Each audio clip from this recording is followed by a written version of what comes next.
Do you worry that the government is going to swoop in and take your money when you die, leaving your family penniless? If so, you definitely want to stay tuned.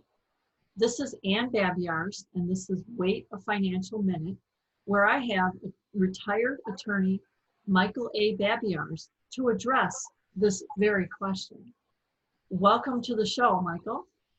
Well, thank you. And I think what I'll do today, since again it's Wait a Financial Minute, not Wait a Financial Hour, and this is a very long and detailed question, although I know you'll tell the folks how to get more details later on.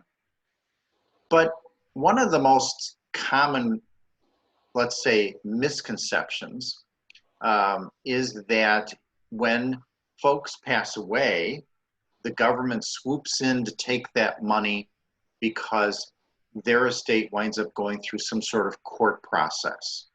And people are very familiar with the word probate, although a lot of folks don't fully understand what probate is. And it is one of those court processes. It is a way for settling estates. But a couple myths about it. Number one is that, of course, every estate doesn't have to go through probate. There are many that do not. Number two myth is that probate has something to do with the government collecting taxes, when in fact probate and whether or not you owe the government taxes when you pass away are two completely separate issues. They are not interrelated at all. And third, there's sort of this vague feeling that probate is basically sort of a grab of money by the government, that maybe the fee or there's something that's owed the government is some ginormous amount. And if I could for a moment, just give you a quick idea of what actually is owed when someone's estate goes through probate, maybe that'll allay some fears. Because there's really four types of expenditures made by an estate where it goes through probate. One of which is, of course, final bills of someone, which could include taxes. Incidentally, that'll happen whether someone's estate goes through probate or not. The other is if you have an executor of a will, an administrator of an estate, a trustee under a trust, they're entitled to a fee. If it's a family member, they might waive that fee. But that person that handles your estate is entitled to be paid if they want to, and under most state laws, they're entitled to reasonable compensation. Attorneys typically become involved in settling estates, and this is one area where probate can be more pricey than other areas because generally it's more work for a lawyer. It's not a do-it-yourself kind of thing. And so there may be more monies paid out there. And finally, the fourth category is, yeah, the government does get their hands on a little bit of your money, but it's usually a little bit.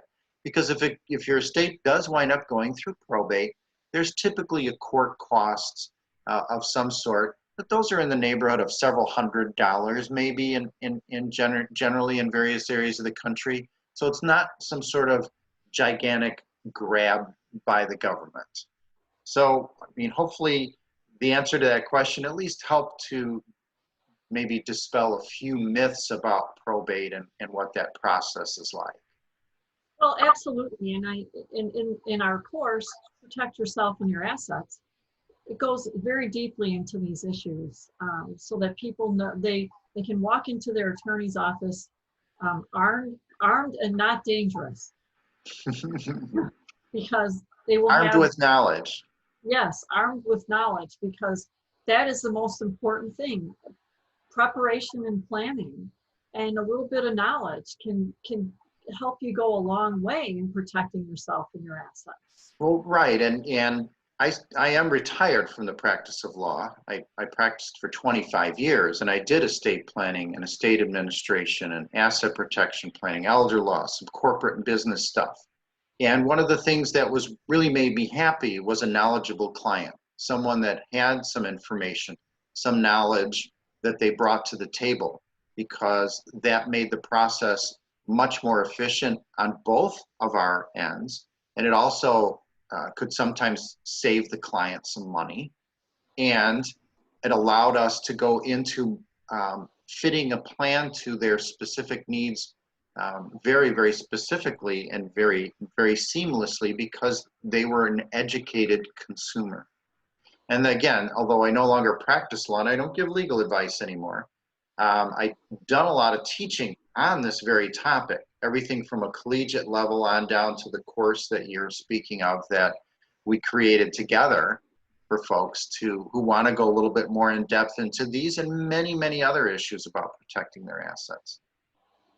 Excellent, excellent. Well, thank you so much for being on the show and weighing in a little bit. And folks, if you want to go more into depth and protect yourself and your assets, please check out the course below. And if you like these videos and you'd like to be informed of when the next ones come out, or maybe you'll go back and watch the others, please hit like, ring the bell, and subscribe to our list. Thank you so much.